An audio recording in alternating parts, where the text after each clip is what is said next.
Yeah. Engage yourself. That's right. You know that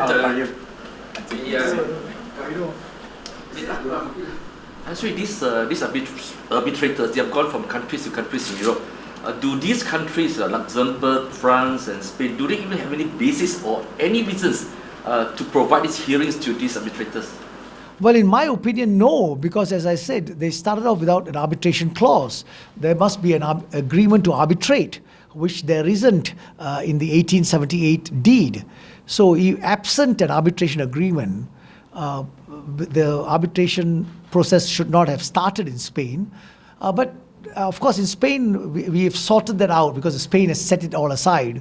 Unfortunately, France wasn't told that, and so we are doing that in France. So I would say that it's a bit disappointing that these courts are not reading the 1878 grant, which is the only basis for their claim. And if one read it, and I think it's a 2 or 3 page short document, one will immediately reach the conclusion that there is no agreement to arbitrate.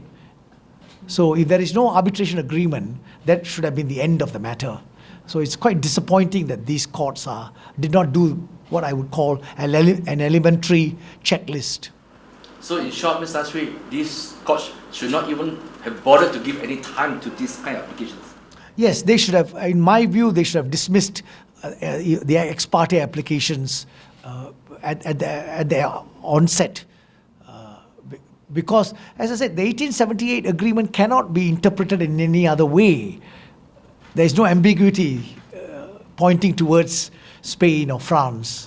One more question, Tasri, that obviously that in the case of Luxembourg, there's no basis to act against Petronas because Petronas is a commercial and private entity, right?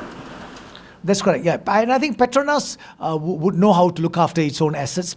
Petronas has been trading all over the world for decades. They've got a powerful legal team, general counsel, who will appoint lawyers in Luxembourg, who would then point out to the Luxembourg court that assets of Petronas are not assets of the government of Malaysia. They are separate entities. The offensive strategy that Malaysia should take against these two personalities who tries to be the arbitrator, Cohen and Stampa, and do they have any authority to act in this arbitration decision?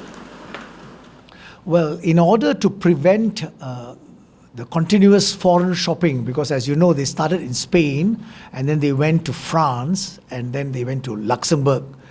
And of course, they may carry on going to favorable countries that they are shopping around.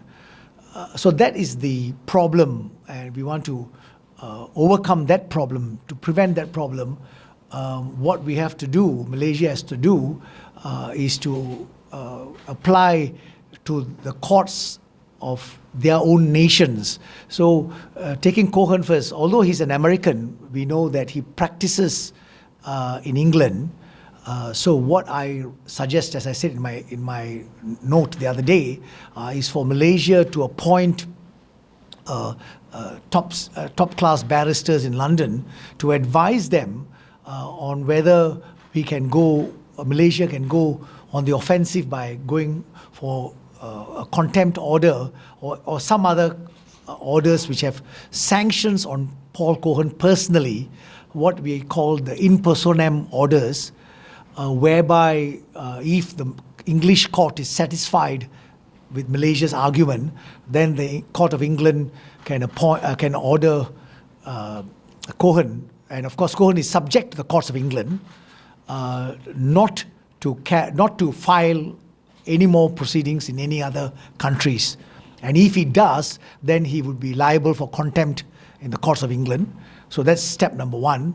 And the step number two is to lodge complaints against Cohen in the disciplinary board for barristers, so that they can take disciplinary action against him personally, because he is bringing the bar into disrepute.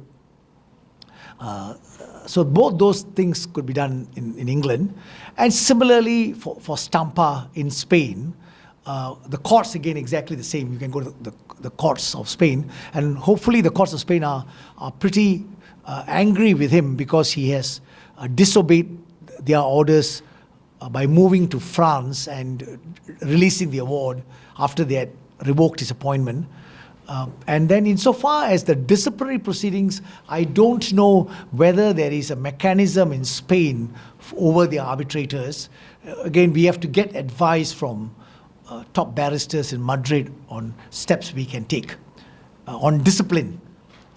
So those are essentially the practical measures that Malaysia can put into place as quickly as possible.